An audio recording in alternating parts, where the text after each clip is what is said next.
Hi friends, సంవత్సరం పాటు నిల్వ ఉండే ఎండు చేపల పచ్చడి ఎలా చేయాలో చూసేద్దాం. ముందుగా ఆవాలు, ధనియాలు, జీలకర్ర, మెంతులు పావు టీ స్పూన్ మోతాదులో తీసుకోవాలి 100 గ్రాముల ఎండు చేపలకి.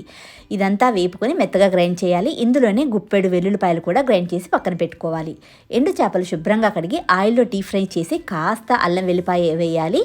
ఇదంతా కూడా వేగిన తర్వాత చింతపండు గుజ్జు వేసి పావు గంట సేపు ఉడకనివ్వాలి చిన్న మంట మీద. వేరొక కళాయిలో తాలింపు పెట్టుకోవాలి. తాలింపులో ఇంగువ ఖచ్చితంగా వేసుకోవాలి. ముందుగా గ్రైండ్ చేసి పెట్టుకున్న వెల్లుల్లిపాయ రెబ్బలు కూడా వేసుకొని పూర్తిగా చల్లారనిచ్చి ముక్కలకి సరిపడా ఉప్పు, కారం, ముందుగా చేసి పెట్టిన మసాలా పొడిని వేసుకొని పూర్తిగా చల్లారిన ఎండు చేపల్లోకి ఇదంతా కలిపి పెట్టుకుంటే ఎంతో టేస్టీగా ఉండే ఎండు చేపల పచ్చడి అయితే రెడీ అయిపోయింది ఫ్రెండ్స్.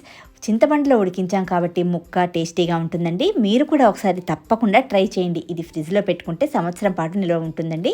ఇలా మీరు కూడా ఒకసారి ట్రై చేయండి. టేస్ట్ నచ్చినట్లయితే కామెంట్ రూపంలో తెలియచేయండి. వీడియో నచ్చితే ప్లీజ్ సబ్స్క్రైబ్ మై